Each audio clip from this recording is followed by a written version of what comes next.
북친창견의 스티브 김입니다. 오늘 워싱턴 버지니아는 온도가 약간 쌀쌀하지만 태양은 좀 뜨거운 날씨입니다. 한국은 어떤가요? 오늘 이야기 나눌 창견 주제는요. 요즘 한국에서 난리난 검수완박 이슈, 즉 검찰과 국회 권력의 기싸움에 대하여 창견해볼까 합니다.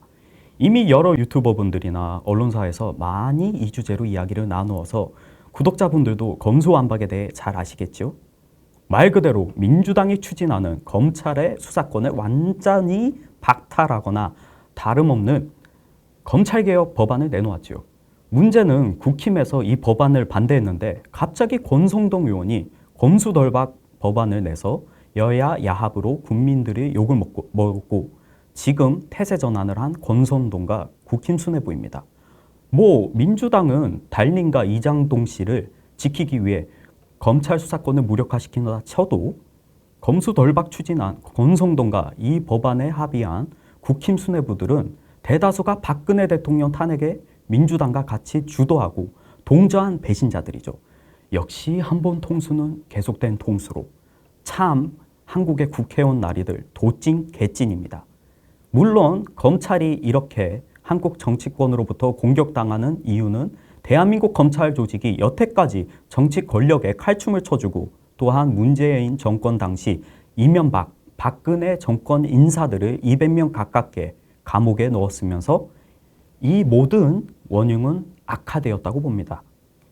일단 검찰 내부에서도 정치 권력을 위해 칼을 휘두르면 스타가 되고 대통령이 될 수 있다는 검사들이 많이 생겨났고 그 누구든지 제2의 윤석열, 한동훈이 되고 싶어 할 수 있죠. 당연히 전현직 권력들도 그러한 검찰의 권력화 수사를 우려스러워할 겁니다.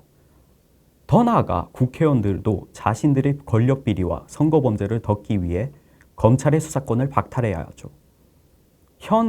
한국 검수완박은 국회 권력과 검찰 기득권의 싸움이고 서로 어떻게 지난 시간 동안 권력을 남용해 상대방을 공격하고 대한민국 권력을 장악했는지를 잘 알기 때문에 이러한 사건이 일어나는 거라고 봅니다.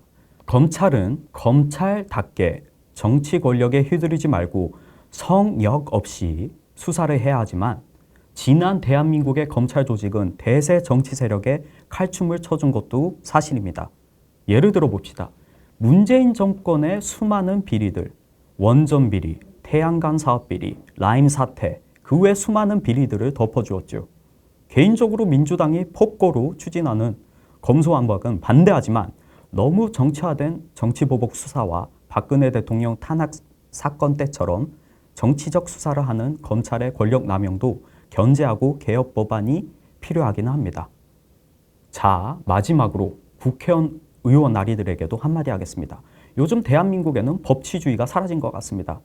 특히 민주당과 문정권의 지난 5년 동안의 모습을 보면 거기에 계속 싸우는 척 하면서 동조하는 국힘 몇몇 기득권 인사들을 보면 진정한 법치주의는 누구도 법 이외의 것에 지배되지 않는다.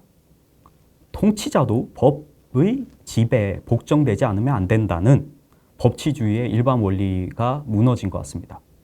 그런데 우리 국회의 모습 어떻죠?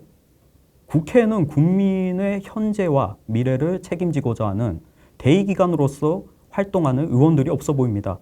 여론 조작이 쉬운 여론조사 결과가 국민의 의견을 대신하고 의원마다 자신들의 일부 특정 지지층을 위한 목소리만 듣고 특정 목적을 위한 원포인트성 입법 발의와 디테일 없는 껍데기 법안들만 만들기 바쁘죠.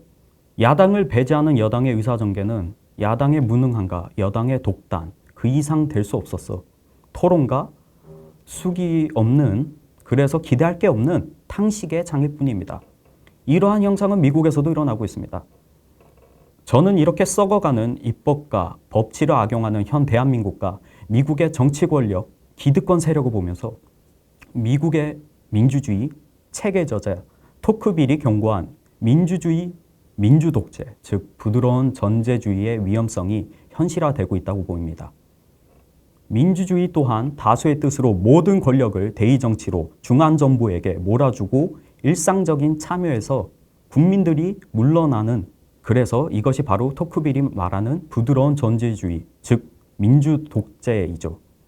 민주적인 절차와 선거를 통해 뽑힌 국회의원들이 지도자가 사법부, 입법부, 행정부 핵심 기관들을 장악하고 매수하여 이를 악용하여 야당과 언론을 매수하거나 탄압하거나 법들을 통과시켜서 조금씩 민주화, 합법을 탈을 쓴 독재를 하는 것이죠. 이 과정은 일단 합법적이고 다수가 뽑은 정치인들이 추진하기에는 국민들이 자신들이 독재의 체제로 간다는 것도 인지를 못하는 게 대다수입니다. 그렇기에 언론이 그 정치 권력을 감시해야 하는데 안타깝게 전 세계 대다수 언론은 권력의 하수인이 된 상황이죠. 그렇기에 저희 코메리칸 같은 대체 언론들과 또한 구독자 여러분들의 역할이 중요합니다. 민주 독재 체제를 막기 위해서는 더욱 더 많은 시민들이 정치와 시사에 관심을 보여야 하고 참여해야 합니다. 더 나아가 권력을 감시하는 대체 언론들이 더 많아져야 지금 부패한 현 세계의 주류 권력과 언론의 직접 정치적 사기를 막을 수 있다고 봅니다. 자, 오늘도 미친 참견을 들어주셔서 감사합니다. 구독과 좋아요는 사랑입니다. 구독자 여러분, 오늘도 자유시민으로 자부심을 느끼시는 하루 보내시기 바라고요. 즐거운 하루 보내세요. 감사합니다.